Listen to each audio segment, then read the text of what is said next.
83,000 కోట్లు విద్యుత్ స్కామ్ జరిగిందనేది గవర్నమెంటు పత్రికలలో వస్తున్నది.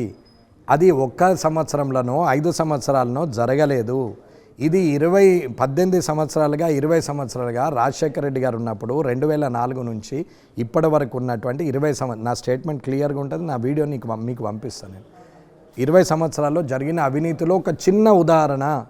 షబ్బీర్ అలీ గారు ఎనర్జీ మినిస్టర్ ఉన్నప్పుడు నాయక్ అనే వ్యక్తి 1,50,000 జీతంతో ఈ రోజుకు ఇంకా ఆయన ఇంట్లోనే ఛాయ్లు నీళ్లు ఇస్తున్నాడు.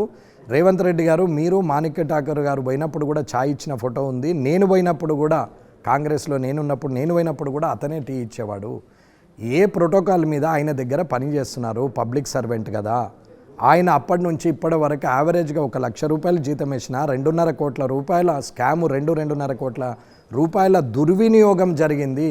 అది కూడా ఈ 83,000 కోట్లల్లో ఒక 2 కోట్లు కూడా ఒక భాగము. కాబట్టి మీరు 2 మార్గాలు చెప్పారు. ఒకటి రేవంత్ గారు పిలిస్తే మీకు స్వయంగా చెప్తానన్నారు. రెండోది పత్రికలకు ప్రముఖ పత్రికా ప్రకటన చేస్తా అని చెప్పారు. పత్రికా ప్రకటన లేదు. రేవంత్ రెడ్డి గారు పిలిస్తే స్వయంగా వచ్చి చూపెడుతున్న పవర్ పర్చేజ్ అగ్రిమెంట్ ఏదైతే జరిగిందో అవి 14 కంపెనీలు జరిగినాయి. ఆ 14 కంపెనీలలో ఎగ్జాంపుల్కి జీవీకే ఉంది, జిఎంఆర్ ఉంది, బీపీఎల్ ఉంది, ఈ కొండపల్లి ఉంది, కోనసీమ ఉంది, ఇవన్నీ ఉన్నాయి. అగ్రిమెంట్ చేసినటువంటి దాంట్లో ఎనర్జీ పవర్ పర్చేజ్కి అది మినిస్టర్గా ఈయన ఎంతో స్కాములు చేసినవి ఉన్నాయి. ఆధారాలు నేను చూపిస్తా అని చెప్పినాం. నేను చూపించేదాకా చూస్తే అసమర్థ ముఖ్యమంత్రి అవుతాడు. ఆరోపణ వచ్చినప్పుడు దాని గురించి ఆలోచన చేసి ఎంక్వైరీ చేసుకోవాల్సిన బాధ్యత పవర్లో ఉన్న వ్యక్తులది.